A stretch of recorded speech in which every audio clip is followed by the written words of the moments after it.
Hello again, fellow podcaster, and welcome back to Pod Theory. I'm your host, Jason Cercone, and today we're answering the question, how many podcasts are you really competing against? Now, I'm pretty sure I made the call back in January that we'd be over 2 million active podcasts by the spring of 2021, and today I'm happy to report I'm a man of my word. Now, in no way, shape, or form does that make me some kind of genius. Anyone could have seen that coming. According to our friends at Podcast Insights, the number of active podcasts is now over 2 million, with over 48 million episodes available as of April 2021. Podcasting continues to be the hottest medium going today, and now the question becomes, how long until we hit 3 million? 2 million may seem like a big number, but in regards to podcasting, it's still very much on the low end. Podcasting, while insanely popular, is still coming into its own, and the probability of the landscape continuing to shift, change, pivot, and grow remains very, very high. When I was researching to see where we stood with the number of podcasts out there as we speak today, I also checked in on how many YouTube channels are out there. As of April 2021, the number of YouTube channels is 31 million.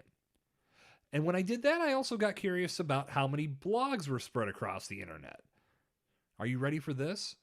As of January 2021, 600 million blogs are on the World Wide Web. Now, how many of those blogs are actually producing new content is undetermined, but you get the picture. 600 million versus 2 million. We're talking apples and bowling balls here. So why am I peppering you with all these numbers today? Easy, to motivate you. Let me explain. Chances are at some point you probably thought about doing a podcast, but you said to yourself, there are just so many damn podcasts out there. How in the hell am I going to make it work? Or you may already have your show up and running, but you feel you're not getting anywhere because there are so many other podcasts for people to consume. But while there might be some element of truth to those statements, it's definitely not as bad as you think, and the hill to climb certainly isn't as steep as it looks. Before I proceed, here's a few more important numbers to keep in mind. Now, these numbers are based on new episodes going live and the number of downloads they get within the first 7 days of the podcast being released. So if your new episode gets more than 26 downloads within its first 7 days of being released, you're in the top 50% of podcasts. If you get more than 72 downloads in the first 7 days of release, you're in the top 25% of podcasts. If you get more than 231 downloads in the first 7 days of your podcast release, you're in the top 10% of podcasts. If you get more than 539 downloads in the first 7 days, you're in the top 5% of podcasts. And if you get more than 3,062 downloads in the first 7 days of your new episode being released, you're in the top 1% of podcasts. Now, the reality is this. The vast majority of podcasts aren't going to crack the 1%. And that's okay. Just because your podcast doesn't get thousands of downloads right out of the gates doesn't mean your podcast isn't impacting someone as we speak. And if you're producing evergreen content, it doesn't mean that your podcast won't impact somebody 5 years down the road when they stumble across your podcast. Now let's take a moment to address the initial question that I asked at the top of the show. How many podcasts are you really competing against? Well, the easy answer is certainly not 2 million. There are podcasts on a seemingly endless array of subjects, and people aren't going to listen to podcasts that don't interest them. Now, you can't win everybody, so that narrows the number down significantly. Now let's zero in on your niche for a moment. How many podcasts are there? There could be a lot, or there could be a little. Now, of those podcasts, how many are actually producing new content on a consistent basis? Chances are some of those podcasts have faded away, so that cuts the number down even more. Now, you can keep drilling down as deep as you want, but the fact is this. It doesn't matter how many other podcasts are out there. You have one competitor, yourself. As trends are proving, there's plenty of podcast real estate for everybody, for all of us.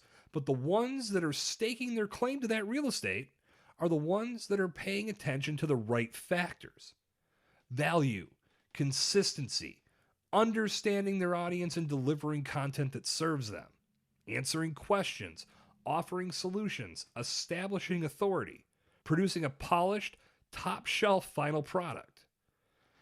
Listen, you can drown in a sea of numbers, and no matter how deep you sink, the numbers are simply out of your control. You can't stop millions of other people from starting a podcast. And that's a good thing. It's that freedom that's allowed you to start your show. It wasn't too long ago that type of thing was unheard of unless your uncle ran a radio station. Now anyone with electricity and an internet connection can reach the world from their kitchen table. That's pretty damn cool. The biggest thing to realize is that you're not competing against 2 million, 2,000, 200, or even 20 podcasts. You're competing against yourself and the voices in your head telling you it can't be done because there's too many podcasts that came before you. You're competing against the lure of conquering numbers versus the logic of delivering value. If you focus on the value you bring your audience, the numbers will take care of themselves naturally. Look, neither you, me, or anyone with a microphone can control the number of podcasts hitting 3 million in the near future. But some of the things we can control are how we communicate with our audience, how consistently we do it, how much quality we pour into our production efforts, and how valuable the insights on our podcasts prove to be. And that's going to bring down the curtain on episode 117 of Pod Theory. If you'd like to connect with me on another meaningful level, I invite you to visit jasoncercone.com today. You'll find articles, resources, where else to find me on these here internets, and a link to schedule a consultation so we can talk about your podcasting efforts. See you there. Good talk. I will see you back here tomorrow. This has been Jason Cercone on Pod Theory.